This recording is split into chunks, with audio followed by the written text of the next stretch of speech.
began to show up. My father showed me the one from the medical school. And I was admitted and I was happy and I didn't even ask about the other ones and I went to medical school.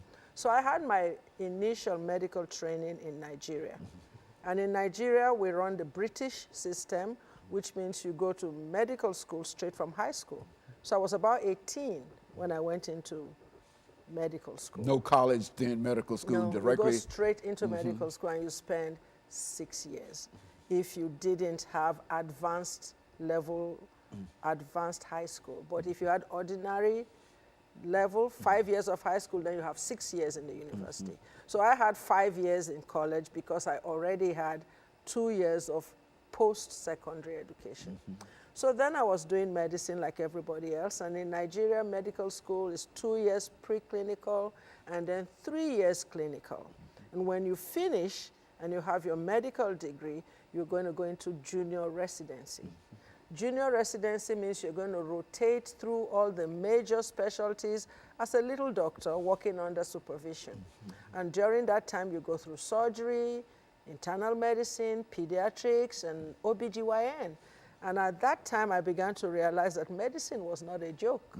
If you're going to be in medicine, you'll be awake all night. People give birth to babies at night. People fall ill at night, and they'll call you, and they'll wake you up.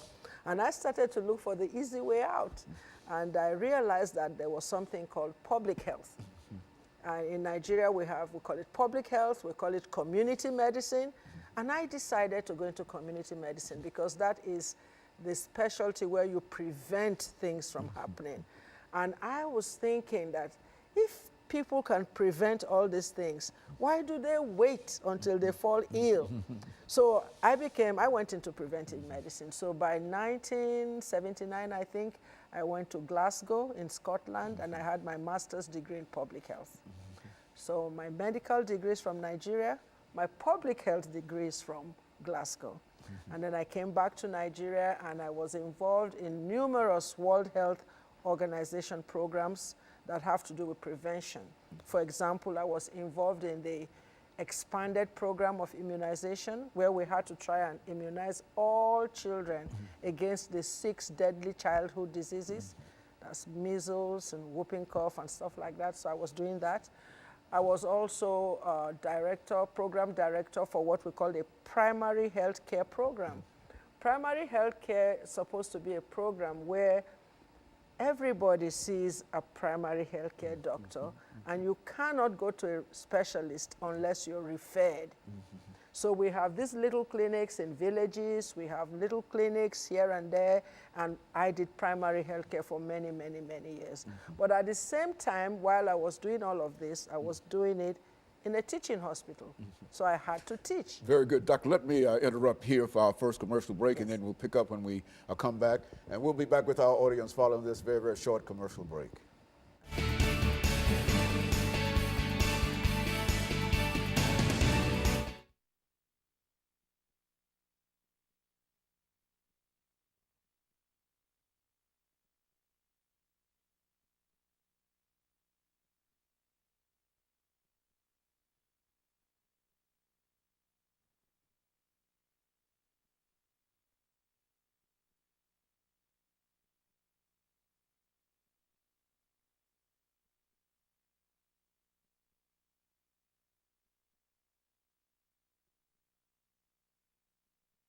Thank you and welcome back to the second segment of the show for today.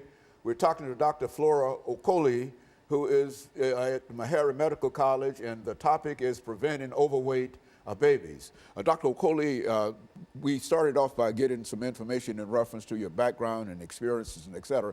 Let's pick up at that point and bring yourself to Meharry Medical College, and then we'll get into preventing overweight babies from that perspective during the second segment. Right there in the university in Nigeria, some people from Pittsburgh University wanted to do research looking at blood pressure, hypertension in black people. And they wanted to compare Nigerians with African Americans. So that's how I got into research. So they came to my university and I started working with them. And after 9 years, they invited me to Pittsburgh University for 1 year to do a master's program in epidemiology. So that's how I got to the US. So I did epidemiology, and now I'm doing research, looking at blood pressure, looking at diet, looking at all kinds of things that cause problem for people. So after the master's program, I worked at Howard University for 5 years, and I was running the prostate cancer screening program and the prostate cancer prevention, dietary risk factor prevention program. And I was there for 5 years. And after that, I came to Meharry because I was going to come and do the same thing. So here at Meharry in Nashville, I've been working on prostate cancer for 8 years. I'm still working on prostate cancer. I still do prostate cancer education. But then I always think of the children and the babies that I used to work with. And here in America, I noticed women don't breastfeed. I also noticed that babies are big. I see babies and I think they are 3 months old, and I'm told that they are 1 month old. I see some babies, I think they are just a whole year old, and I hear that they are 3 months old. I said, these babies are big. So then I started to realize that it's because they were not breastfeeding. They were using formula. So I decided to write a grant. It was first a pilot grant, and it was funded by Robert Wood Johnson Foundation, a little grant to just look at the level of knowledge among women, African-American women, about the kinds of food they should be giving to their babies. And so with that pilot project, I saw that many women did not realize that sugar, candy, juice, and whole milk was not really good for babies. Most women did not even realize that breast milk was superior to formula. They didn't know that. So after the pilot project, I now wrote another grant, and I got funded by the department, well, by the Centers for Medicare and Medicaid Services. And that program gave me enough money to educate 350 pregnant women and to talk to them about breastfeeding and to talk to them about how they can prevent their baby from being obese. Now, why are we trying to prevent babies from being obese? Because everybody likes the bouncing baby boy, the bouncing round cheeked little baby girl. We all like them to be big. But big babies will grow up to be create big problems. Big preschool children. They're going to be big high school children. They're going to be obese adults. And then all this problem, we have a lot of problems that go with obesity. For example, hypertension is one of them. Hypercholesterol, that is high cholesterol in the blood, comes from obesity. We have heart disease related to obesity. All that will happen in the future if you don't stop obesity now. But even in the babies, a big baby has problems. One problem is they are not as agile as a baby that's not big. You know, they don't move, they don't roll quickly, they don't move well, and so they have the opportunity of, their milestones are a little bit slower. Then you see the big babies, if they are that big, they have acid reflux. They do get acid reflux quite easily. And big babies also have a nappy rash more quickly than smaller babies, and they have candida around their neck, under the folds. And the story of sudden infant death syndrome, we don't know the exact cause of all of that, but it has to do with problems, sleep problem, breathing problem, and this type of things might be higher in children that are a little bit too big for their age. So now I'm not talking about, we know that there are other factors in sudden infant death syndrome. We know that blankets in the cot or some crib and things like that can lead to it. But if the baby is a little bit too big, he's not as agile as the one that's smaller. So that is why we want to prevent obesity. We want to prevent obesity in the baby for now, and we also want to prevent obesity in the baby to prevent obesity in the future, which has so many health risks. For How many, it seems that you're sort of breaking a pathway toward some things people never thought of in terms of the size of these babies. Generally, when we talk about obesity in children, we get them when they are 2 or 3 years old and they're getting, but what you're saying is that the very, very factor of the way they are fed has quite a bit to do with it, and you think that breastfeeding has... Oh, yes, because you see, when a newborn baby does not pick what they want to eat, they don't know what they like, they don't have a choice. They take what they are given, and the natural choice is breastfeeding, breast milk. And I don't know if you've ever tasted breast milk, but breast milk is bland. It's not sweet. It's not sweet, it's just bland. Light. And it's light, and it's created, each mother produces the exact kind of milk that is suitable for her own baby, because she's been carrying that baby for 9 months. All the immunity, all the antibodies in the mother are in the milk, and it's all transferred to that baby. So the immunity that I will give to my own baby might be a little bit different from the immunity another mother will give to her own baby, depending on the infections that she has come across. So the breastfeeding is supposed to be the answer, is the natural food for the baby.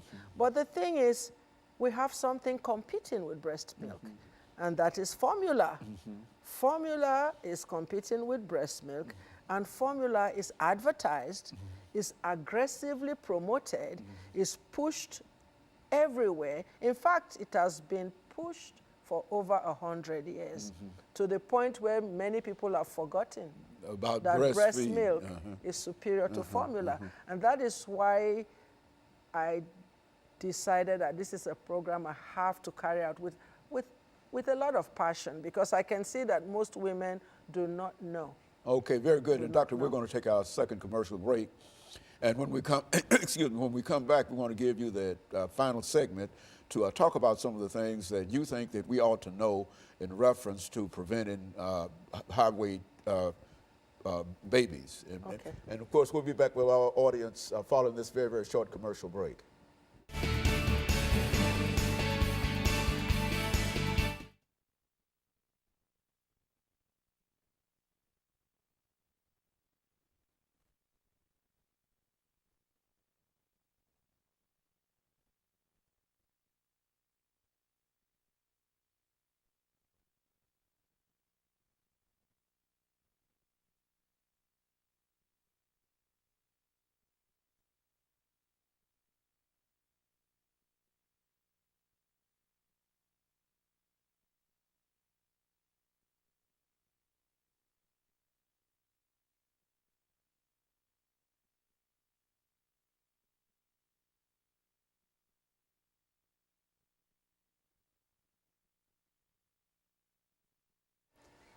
Thank you, and welcome back to the final segment of the show for today. We're talking to Dr. FUkoli, and she's giving us some information about preventing high birth weight among babies. And Dr. FUkoli, let me give you an opportunity during this last segment to simply inform the audience in reference to some of the issues dealing with overweight babies and formulas and all of the kind of things that you think that they ought to know in order to have a successful pregnancy as well as a successful birth weight in dealing with babies. So I will just say that I'm going to talk about two things. The first one is that this program, my program, was developed along the line of the Baby Friendly Hospital Initiative, which was launched by the World Health Organization in 1990. So it's about 30 years ago. In that program, they expected the hospitals to take the lead and to encourage women, support women, and give them all they need to breastfeed and to avoid formula altogether in the first 6 months of life. That is what they call exclusive. At least the first 6 months. The first 6 months of life is supposed to be exclusive breastfeeding, because you don't want to introduce any other thing. You don't want to give the child another taste. You don't want them to taste any other thing but breast milk the first 6 months. And then the other thing is that the government and society in general was supposed to support women to do that, because you cannot exclusively breastfeed a child if you don't have support. And what is the support I'm talking about? One support is you shouldn't be working. You should be at home. At least that first 6 months. 6 months. But how are you going to be at home if you don't get paid maternity leave? Every single country on earth, except for 3 countries, including the US, do not give women paid maternity leave. If you, the UK or Germany, France, all these countries, they give a whole year. And all of that has to do with the health of the child itself, because by staying at home and breastfeeding. If the woman stays at home, she can breastfeed fully for the first 6 months of life. But you have to support her by giving her paid maternity leave. So that is important. The second thing is that most people have forgotten that the breast was designed for the baby. Human milk was designed for human baby, and there's no need trying to create a human milk substitute that will always be substandard. For one, it contains the wrong amount of calories, too much calories, that's why the babies blow up. Secondly, it allows the baby to eat too much because you're feeding the baby from a bottle and you are trying to make the baby finish whatever you want the baby to finish. But if the baby was on the breast, they self-regulate. They suck and they stop. In fact, the breast will produce just the right quantity of milk for the baby. But so this program we have, we're trying to educate women, let them understand that their baby comes first. We try to explain to them that the best thing they can do for their baby is to stay at home with the baby. And I know it's difficult, especially if you're not going to be supported. So the government needs to think about this. Rather than giving people formula, you know, give them paid maternity leave. Now, that's, you were saying that would be cost effective in the long run, because by simply having the mother stay there with the child for at least 6 months, she will have a healthier child and he will have fewer diseases and et cetera and et cetera. And so in the real sense, that is cost effective. Yes. I was actually reading an article that mentioned up to $90 million saved, cost saving, you know, in cash by just breastfeeding, so that because if you breastfeed the baby, they have less infection, less ear infection, less respiratory tract infection. They have so many things that will go right for that baby, that they don't have to go to hospital all the time. And then you save money if you do that. And then the mother, they will bond with the baby. There's a lot of psychological benefits for the baby especially, and also for the mother, if they are able to stay together and bond together. And so this program has been designed in such a way that we encourage women to come and get 4 education sessions for free. We talk to them about obesity in babies and why it is a bad thing. We talk to them about breast milk and formula. We compare the two, and we encourage them to try and do what we're doing, knowing fully well that several hospitals do not promote breastfeeding. Oh, yeah? They may pay lip service to promote, but in action, there are certain hospital routines that discourage breastfeeding. Take, for example, if you have a baby born right now, you're supposed to put the baby to the mother's breast within 30 minutes and let the baby suck. That's what you're supposed to do. You're not supposed to take the baby away from the mother.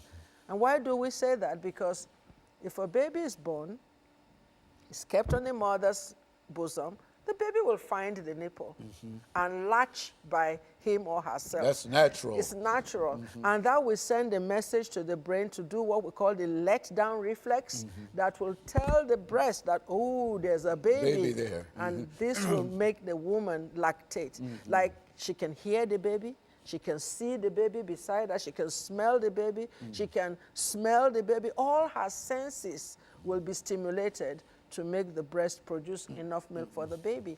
But if you take the baby away, or if you use too much painkillers on the mother, those are all the kind of things that will dull the reflex, and the breast will like go into sleep and might not produce the milk that it was supposed to produce because it was not stimulated enough. And also, there are some things that people do. When a woman has a baby today, she's only going to produce colostrum, what we call colostrum, a few drops at a time. She's not going to produce milk. But sometimes in the hospital, some people will show the mother and convince her that your breast is not producing milk. So let's give your baby formula. And they end up with the formula. Yes, but the breast was not supposed to produce milk on the first day. It was supposed to produce drops of brownish, light brown colostrum, which is highly concentrated, high calorie, high antibodies and everything. That's all the baby needs. And physicians act as if they don't know that.